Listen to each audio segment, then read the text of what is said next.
देखो, ये जो क्वेश्चन है, आपको इसमें जो बात समझ नहीं आई है वो ये है कि नंबर ऑफ़ पेयर्स का यहाँ पर क्या मीनिंग है।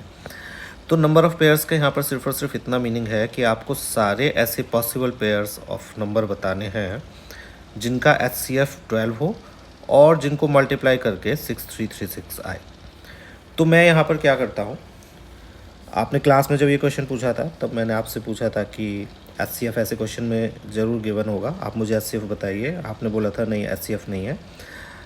That is why I prefer कि आप मेरे को जब भी क्वेश्चन पूछो तो प्रिंटेड फॉर्म में एज इट इज़ जहाँ से आप लाए हो वो मेरे को दिखाओ, बिकॉज समटाइम्स इट हैपन्स कि बच्चा इनकम्प्लीट इन्फॉर्मेशन लेकर आता है, तो उससे आपका भी टाइम वेस्ट होगा, मेरा भी टाइम वेस्ट होगा।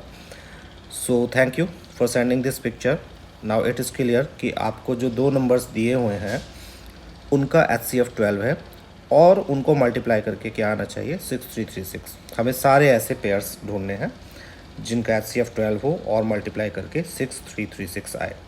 तो आप सबसे पहले बेसिक चीज़ देख लिए, अगर HCF 12 है तो हम दो नंबर्स को क्या कंसीडर कर सकते हैं, 12x एंड 12y, करेक्ट। जिसमें x और y क्या होंगे, को प्राइम होंगे, बिकॉज 12 आप जब उनका HCF ले लोगे तो बचा हुआ जो भी नंबर बचेगा दोनों में वो आपका को प्राइम होगा। सो लेट द नंबर्स भी बिगिन करते हैं। Let the numbers be 12x and 12y। Fine, क्योंकि 12x और 12y में 12 HCF है। अकॉर्डिंग टू क्वेश्चन वो बोल रहे हैं कि इन दोनों का जो प्रोडक्ट है 12x और 12y का जो प्रोडक्ट है वो है 6336 के इक्वल। तो मेरे पास जो इक्वेशन आई वो आई 144xy इक्वल्स टू 6336। मैं इसको सिंप्लीफाई करता हूँ तो मेरे पास में 6336 divided by 144 which gives me 44। ठीक है, 44 आ गया। मीन्स आपके जो x और y हैं जो कि को प्राइम नंबर्स हैं उनका प्रोडक्ट 44 है। मैं मार्क कर देता हूँ, x और y जो हैं वो को प्राइम्स हैं। मीन्स मुझे 44 के ऐसे फैक्टर्स चाहिए या कोई ऐसे पेयर्स चाहिए जो को प्राइम भी हों और जिनका मल्टीप्लिकेशन करके आंसर 44 आए। तो ऐसे दो ही आपके पास पेयर बनेंगे, या तो x multiplied by 1 y 1 into 44 हो सकता है क्योंकि 1 और 44 को प्राइम्स है, या फिर x मल्टीप्लाइड बाई y आपका हो सकता है 4 इंटू 11 क्योंकि 4 और 11 भी को प्राइम्स हैं। करेक्ट, 44 के फैक्टर 22 इंटू 2 भी होते हैं, लेकिन 22 और 2 को प्राइम्स नहीं है, दोनों के बीच में 2 कॉमन फैक्टर है। तो अगर मैं x की वैल्यू 1 लूँ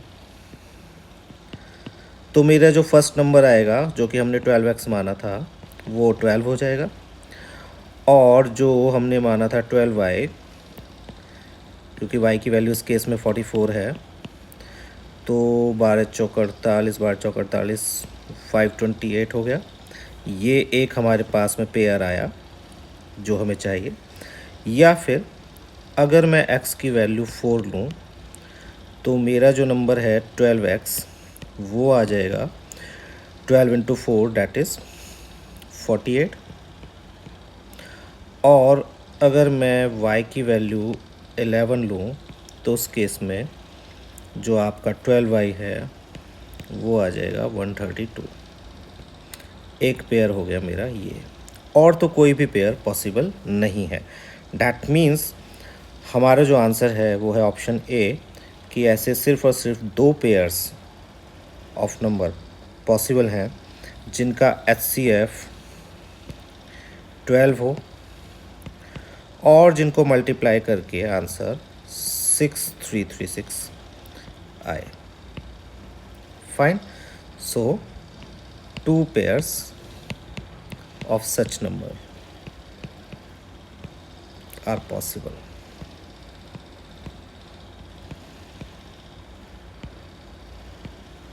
इसके अलावा और भी कोई ऐसा पेयर आपका नहीं बनेगा जिनका HCF 12 हो और मल्टीप्लाई करके आंसर 6336 आए। आई होप आपको समझ में आ गया होगा। नहीं आया तो क्लास में फिर से पूछिएगा, मैं सबके सामने अगेन आपको एक्सप्लेन कर दूँगा। And try to find more such questions, और उनको ट्राई करके देखो, सॉल्व करके देखो। उससे आपकी प्रैक्टिस होगी और कॉन्सेप्ट और ज़्यादा क्लियर होगा, एंड फिर आप इसको एंड ऑफ द सेशन तक बहुत अच्छे से याद रख पाओगे। Thank you.